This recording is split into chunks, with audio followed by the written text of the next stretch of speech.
Fraud case में अनिल अंबानी की पेशी है। 17,000 करोड़ के केस में ईडी पूछताछ करेगी। तो अनिल अंबानी की जो मुश्किलें हैं वो लगातार बढ़ती जा रही हैं।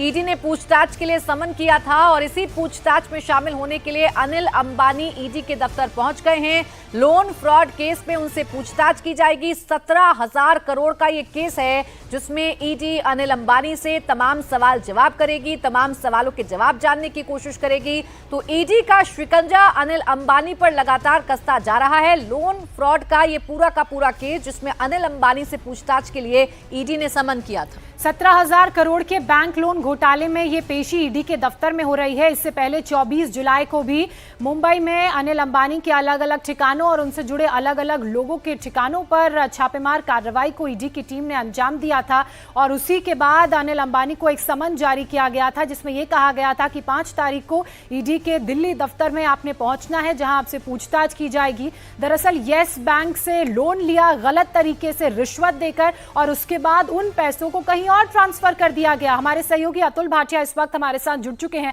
अतुल, क्या अंदर पहुंच चुके हैं अनिल अंबानी? क्या सवाल उनसे पूछे जाएंगे? लाइन ऑफ क्वेश्चनिंग क्या रहेगी? एग्जैक्ट 11 बजे अनिल अंबानी जो है ईडी हेडक्वार्टर पहुंच गए हैं क्योंकि पूरा मामला एचआईओ का था और यहाँ पर आप देख सकते हैं ये ईडी हेडक्वार्टर है जहाँ पर करीब 11 बजे जो अनिल अंबानी है वो यहाँ पर पहुंचे। तो पूरा मामला है वो यस बैंक से 3,000 करोड़ रुपए का जो लोन लिया था उसमें पहले सीबीआई ने केस जो है वो टेक ओवर किया था और उसी को आधार बनाकर इस मामले के अंदर जो है वो अनिल अंबानी को करना चाहते।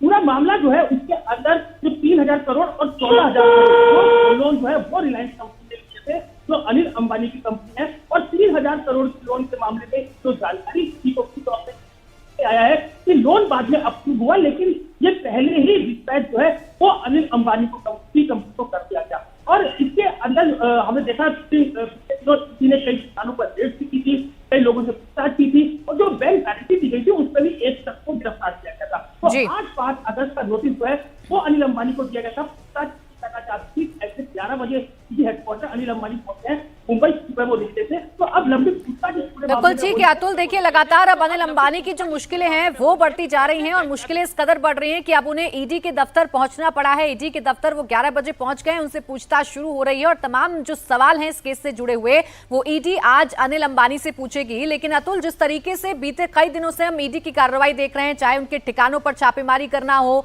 चाहे उन्हें समन भेजकर बुलाना हो ईडी के दफ्तर में, तो इस बीच एक बड़ी खबर आ रही है उसका रुख हम कर लेते हैं। लोकसभा और राज्यसभा में विपक्ष का जोरदार हंगामा देखने को मिला है। राज्यसभा में सीआईएसएफ की तैनाती के मुद्दे पर यह हंगामा हुआ है और ये कह रहा है विपक्ष कि हम लोकतांत्रिक तरीके से प्रदर्शन कर रहे हैं। मल्लिकार्जुन खड़गे जो राज्यसभा में विपक्ष के नेता हैं, उन्होंने कहा है कि हम लोकतांत्रिक तरीके से प्रदर्शन कर रहे हैं। दरअसल सदन के अंदर सीआईएसएफ की तैनाती को लेकर कड़ी आपत्ति विपक्ष की तरफ से जताई जा रही है। in an apparently casual manner. When the notices are disallowed, the House is disrupted. Our previous chairman were of please. Our previous chairman were of the considered opinion. Our previous chairman let me repeat, our previous chairman were of the considered opinion that Rule 267 was applicable for raising rarest of rare cases and never on the matters of routine nature. Members would appreciate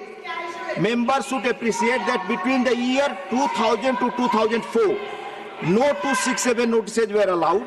Between the year 2004 to 9, only 4 substantive discussions under the Rule 267 took place. Further, out of 491 notices received under Rule 267, between the year June 2009 to May 2014, only 1 substantive discussion took place by suspending on the business of the House. From the year 2014 till the last session of Rajya Sabha, out of 3,152 notices received under Rule 267, only 6